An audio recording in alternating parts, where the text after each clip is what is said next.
Kiddushin Daf Samer. Aujourd'hui, je suis intéressé de dire un Dvar Torah sur certains psukim que on peut essayer d'expliquer d'après la Sugya, d'après les Gemorot qu'on rencontre dans notre Daf.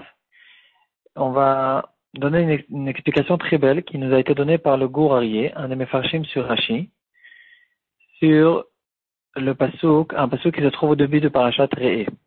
En fait, dans notre Gemara, la Gemara elle rentre dans toutes sortes de cas spéciaux dans lesquels il fait dépendre les Kiddushin avec un Tnaï.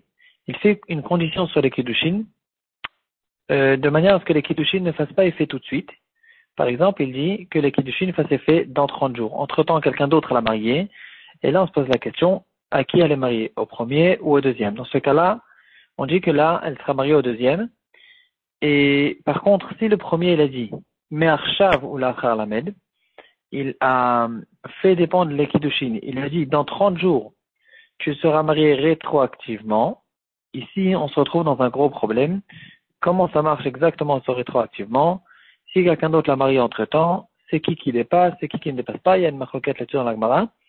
Et ensuite, dans la Mishnah, on voit qu'on peut le faire aussi sous forme de tnaï, de condition. Et dans le tnaï aussi, on retrouve deux sortes de tnaï. Il y a un tnaï qui fera effet que lorsque la condition sera accomplie. Et il y a un tnaï qui fait effet rétroactivement à partir du moment où, dans le cas de Kiddushin par exemple, il lui a donné l'argent des Kiddushin. Il lui a dit cet argent ce sera des Kiddushin à partir de maintenant et à condition que tu me donnes telle et telle somme par exemple, à condition qu'il se passe telle et telle chose. Et ici, il fait dépendre les Kiddushin à une condition et il a dit clairement, ou pas clairement, en tout cas, il y a certains tnaïm dans lesquels les Kiddushin feront effet rétroactivement. Et de là, on en arrive à un chilouk qui est ramené dans les Rishonim entre deux sortes de conditions. Il y a une condition que ça marche avec le mot que j'ai employé quand j'ai donné le tnaï, c'est im. Et il y a un tnaï de almenat. Et dans le daf suivant, c'est un daf Samer Aleph, c'est un daf dans lequel on retrouve la halakha de base qui concerne tous les tnaïm, que les tnaïm, on les apprend de tnaïm Bnegad ou Bnei Reuven. Et de là-bas, on apprend plusieurs halakhot. Comment exactement faire cette condition? Et le Rambam, il fait la différence justement entre le tnaï de im et le tnaï de almenat. On en a déjà parlé auparavant. Et il nous dit que tout ce qu'on apprend du tnaï Bnegad ou Bnei Reuven, c'est que dans un tnaï de im. Le tnaï de im, c'est que quand la condition sera accomplie, que le tnaï, que au fait l'effet, le kiddushin, le get ou quoi que ce soit, marche. C'est pas rétroactif. Dans le tnaï de almenat, et là on en arrive à une phrase qui a été ramenée dans notre daf, kol haomer almenat, ki omer me'arshav dami. Quand quelqu'un il fait un tnaï et il emploie le mot almenat, à condition, pas si, il y a le tnaï de im, c'est si, le tnaï d'almenat, c'est à condition. Il faut, en fait, c'est à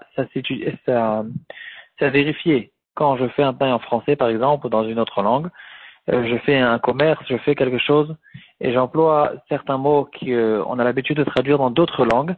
Est-ce que ici aussi, toute la profondeur de ce mot, est-ce qu'on prendra compte de tout ça? Ou bien non? Il y aura des différentes halakhot sur ça, à vérifier.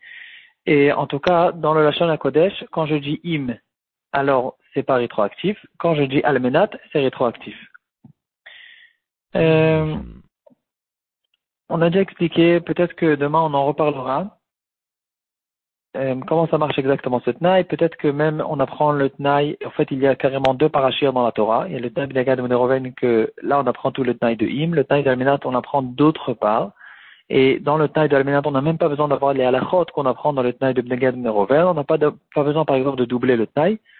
Et en fait, c'est deux sortes de tnaïm qui marchent de deux manières différentes. En tout cas, je suis intéressé d'arriver à un pasuk au début de Parashat Re'eh. Dans Parashat Re'eh, c'est écrit Re'eh, regarde, Anochi natan ifnechem hayom beracha uklala. Je mets devant vous aujourd'hui la bénédiction et la klala. Et abracha, et là il faut faire attention au terme que le pasuk nous donne. Asher tishmeu el mitvot Hashem Elokechem, Asher anochi mitzav etchem hayom.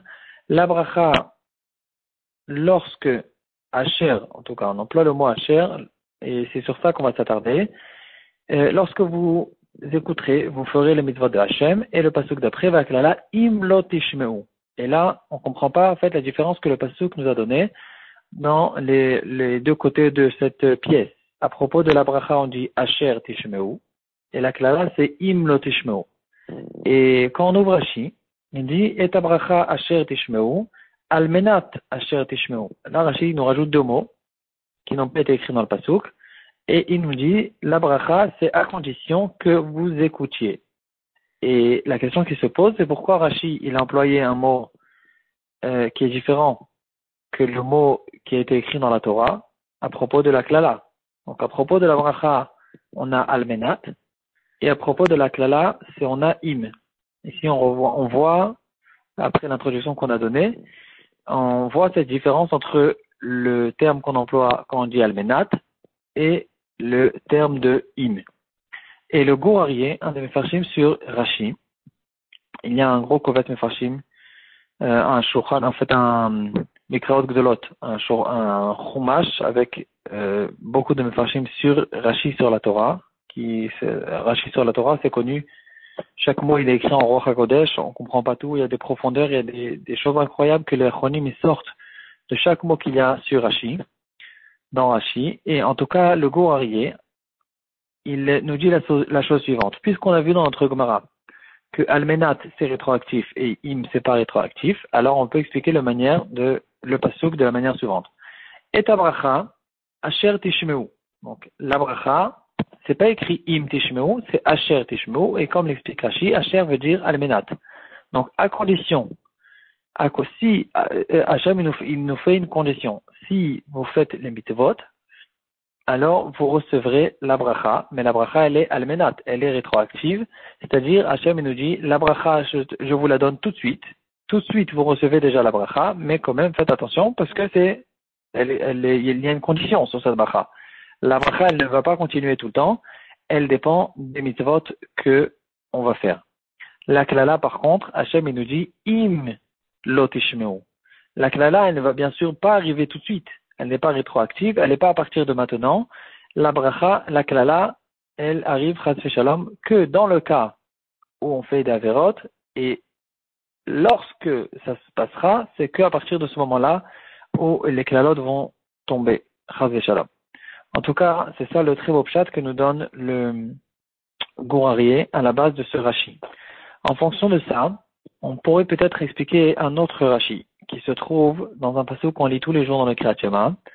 C'est écrit Ani Hashem Elokechem, Asher Otzeti Otchem, Etrem Me'eretz Mitzrayim. Et Rashi, là-bas aussi, il prend le mot Asher et il dit Almenat Ken. Donc déjà ici, il y a un pshat dans le passage qu'on n'a pas l'habitude d'y penser, qui est déjà un chidouche en soi.